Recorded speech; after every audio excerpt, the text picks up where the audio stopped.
Hello दोस्तों, भारत आजाद के बाद भारत के सड़कों में एम्बेसडर, पद्मिनी और इम्पाला जैसी गाड़ियां दौड़ती थी। उन्हीं में से एक गाड़ी मेटाडोर भी हुआ करती थी, जिस गाड़ी का इस्तेमाल public van, school van, ambulance और सामान ढोने के लिए भी किया जाता था। 1960 से 1980 के दशक में मेटाडोर इतनी फेमस हुआ करती थी कि इस गाड़ी को फिल्म में भी दिखाया जाने लगा।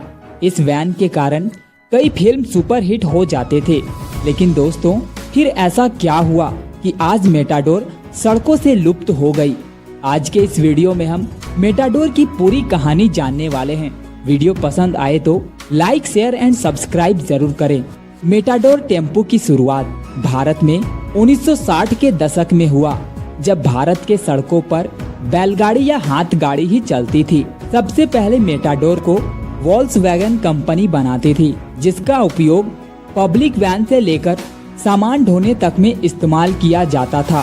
टेम्पो शब्द का अर्थ German automobile company Vidal and Sohn Tempo से रखा गया। ये जर्मन कंपनी बहुत फेमस हुआ करती थी। Vidal and Sohn tempo company ने भारत में बजाज के साथ मिलकर भारत के लिए मेटाडोर टेम्पो मैन्युफैक्चर करने लगी, जो बाद में हॉर्स मोटर के नाम से फेमस हुई।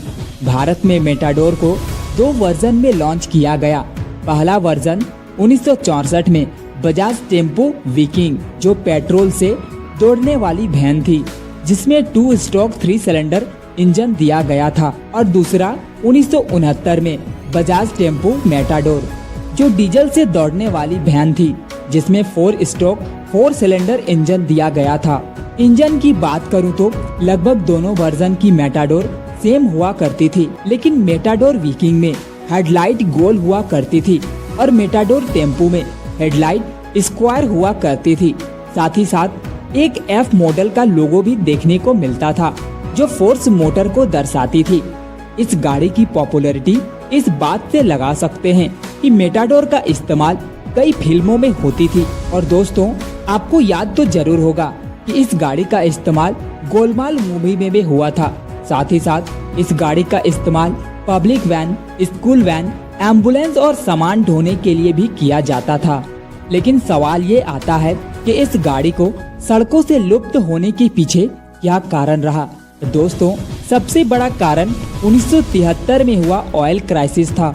जिस ऑयल क्राइसिस के बाद पेट्रोल डीजल के दाम बहुत बढ़ गए और समय बदलने के साथ साथ 1900 के दशक में कई गाड़ियां लॉन्च होना शुरू हुई, जिसमें सबसे फेमस एम्बेसडर थी।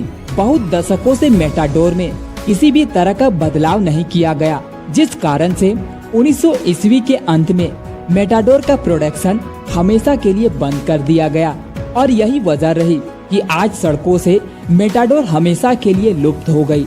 दोस्तों, आप कमेंट करके जरूर बताएं आपको यह वीडियो कैसा लगा, और ऐसे वीडियोस देखने के लिए इस चैनल को सब्सक्राइब जरूर करें।